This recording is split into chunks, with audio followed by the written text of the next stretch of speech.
બન્ની 49 ગામ 19 પંચાયતો 45,000 થી 1,55,000 પશુધન ધરાવતું બન્ની વિસ્તાર વરસાદ ન પડવાને કારણે હાલ માલધારીઓ કફોડી હાલતમાં મુકાયા છે. મારી પાછળ તમે જોઈ રહ્યા છો જે ગાયો છે એ ઘાસચારા વિના સીમાડાઓ સુકાઈ ચૂક્યા છે.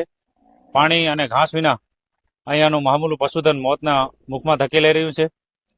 હાલ છું હું હોડકો ગામે માલધારી સંગઠનની ઓફિસે, જ્યાં બન્નીના તાલુકા, જિલ્લા પંચાયત સદસ્યો, સરપંચશ્રીઓ તમામ લોકો સાથે આપણે જાણશું કે હાલ બન્નીમાં વર્તમાન સ્થિતિ જે ઘાસચારા અને પાણી વિના મામૂલું પશુધન મરી રહ્યું છે. અમે પરિસ્થિતિ તો આપ જાણી રહ્યા છો, કચ્છમાં ક્યાં પણ વરસાદ નથી, જે પશુઓની એકદમ ભયંકર હાલત ખરાબ છે.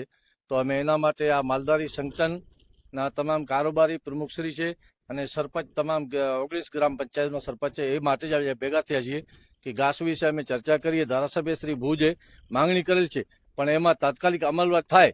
જો તાત્કાલિક અમલવારી કરવામાં નહીં આવશે તો અમને ખાતરી છે કે માલનું સ્થળાંતર કરી કચ્છ બહાર જવું પડશે. પણ બહાર જવા માટે પણ કારણ કે એવું જોઈએ કે પશુઓ સાવ મરેલા પૂછડે પડ્યા છે, એને પણ કેવી રીતે લઈ જઈએ. જ્યાં સુધી માલિક રાજી થાય ત્યાં સુધી અમારી એક ખાસ એક વિનંતી અને અપીલ છે આ આખા બધા આગેવાનોની કે તાત્કાલિક ધોરણે રાત ભાવે જે ઘાસ ડીપાઓ જે ભરેલા છે ગોદામો ફોરેસ્ટના જે બન્ની વિસ્તારમાં, એમાંથી તાત્કાલિક ધોરણે વ્યવસ્થા ઘાસની કરવામાં આવે એવી અમારી અપીલ છે. અહીંના આપણે એક માલધારી સાથે વાત કરશું. પરિસ્થિતિ તો સાહેબ બહુ ખરાબ છે. આજ તો હમણાં આજે જ અમે બોલાવી લેશું ઇજરત કરવા બારે. અહીંયા તો કાંઈ ખાય એવું છે. રણમાં ને અહીંયા વગડામાં રખડાવશું. અહીંયા ખાવાની બહુ પરિસ્થિતિ ખરાબ છે.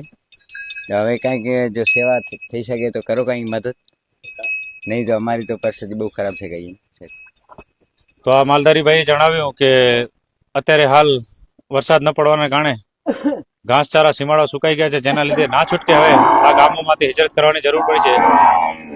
તો વહેલી તકે સરકારશ્રી એમની મદદે પહોંચે તે લોકો રજૂઆત કરી રહ્યા છે. અલી મોહમ્મદ જુમા, બિરંડિયારા, કચ્છ મિત્ર ન્યૂઝ.